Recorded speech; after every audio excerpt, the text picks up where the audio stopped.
said Claude Rains in Casablanca says to Bogart, he says, what brought you to Casablanca?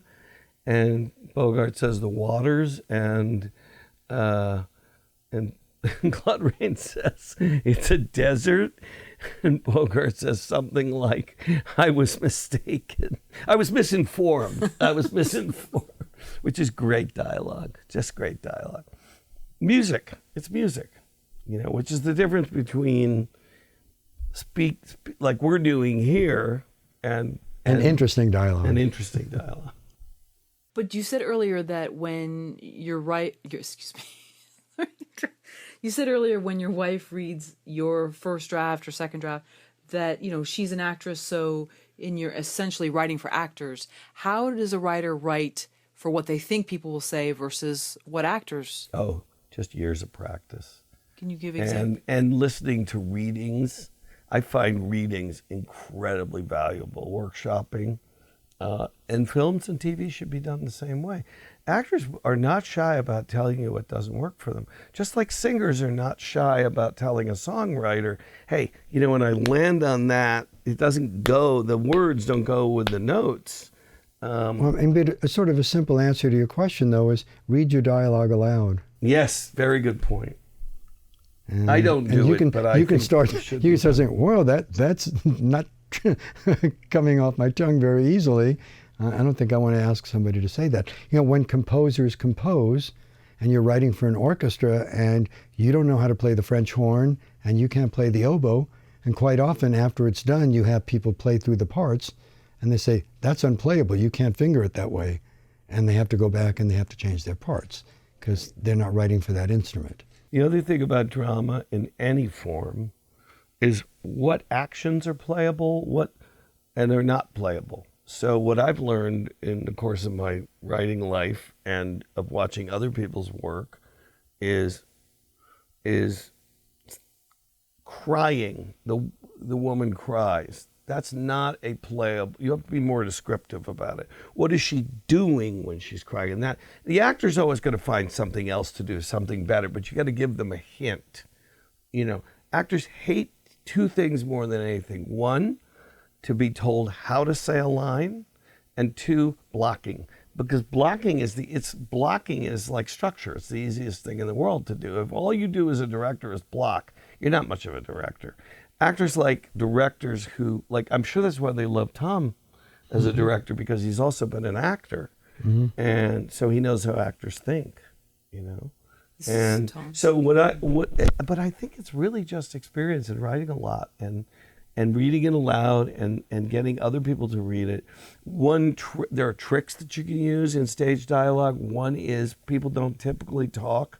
People typically don't, in real life, people don't say, you may not go there, you cannot go. You can right away hear that sounds. But, if you think about it, if you're sitting in a room with an actor, they're noticing things about people you're not noticing. And they're looking for mannerisms, they're looking for expressions. What are they doing with their hands? Is everything coming out monotone, or is the pitch going up, or is it going down? Does it go faster? Does it go slower? They're listening for all these things, and they're saying, what differentiates this Texan from this New Yorker? And how are they sounding so different? And why is this story working and this one isn't? And why am I captivated in listening to this person? And why does this person sound shallow? So if they ever have to sound shallow, then they know, well, if I'm kind of looking to the side like this, and I'm kind of talking out of the side of my mouth, and what words would I be saying then? They're noticing. And good dialogue writers also have really good ears. And they're listening for the way people speak.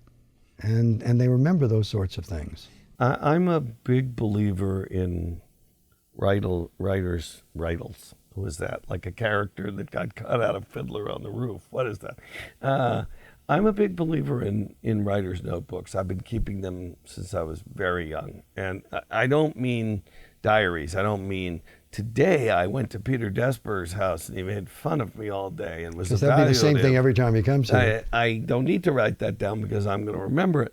But I mean, sometimes I'll go months without putting anything in.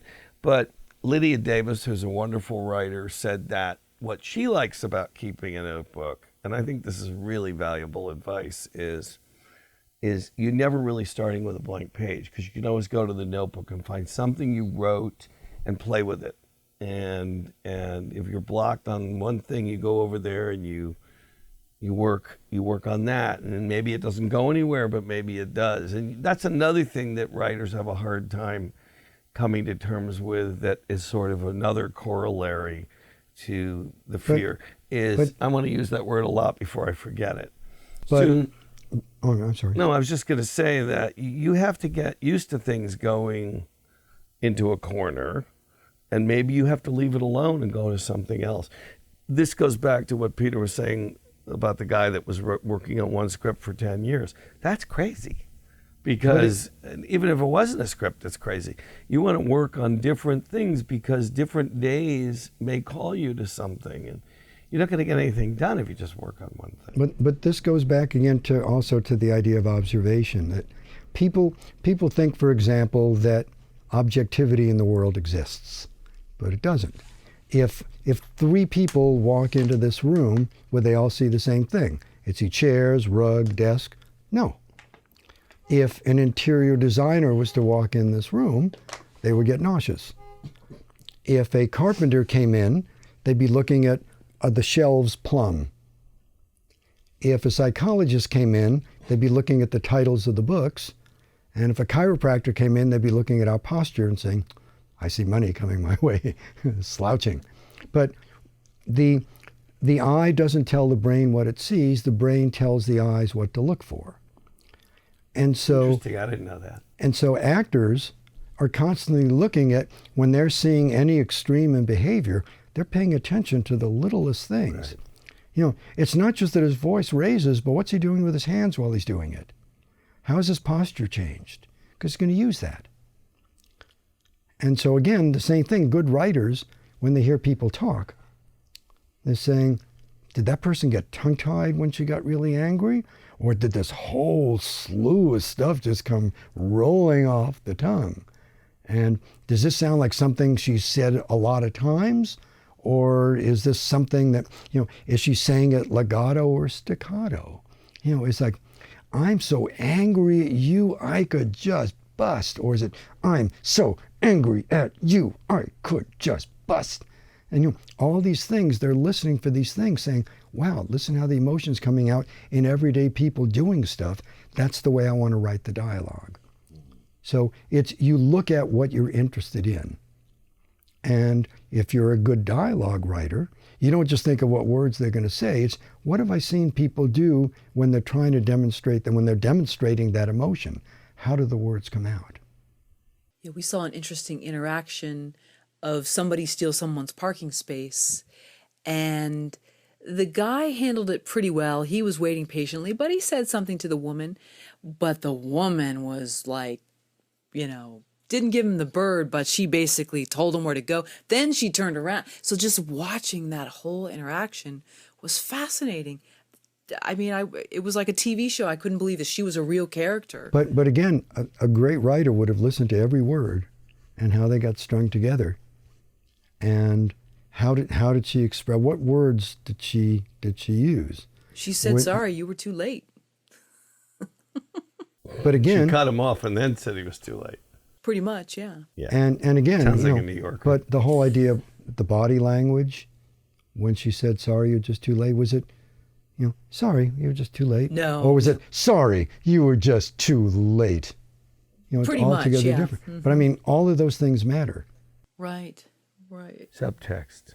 And so again, it's, if you're interested in that, I mean, a lot of writers don't realize, they're so interested in story, and what am I going to do in act 2 to end it? And instead of thinking of how would this person express themselves in this situation to make me feel that I'm part of this scene, so that I could put myself in their place and feel what they're doing through the words. I would just add that is what drafting is for, because in one draft you're going to be focused on the story, and then maybe when you've got the story, you're going to look at word choice in another draft, and then you're going to look at the dialogue and really polish the dialogue.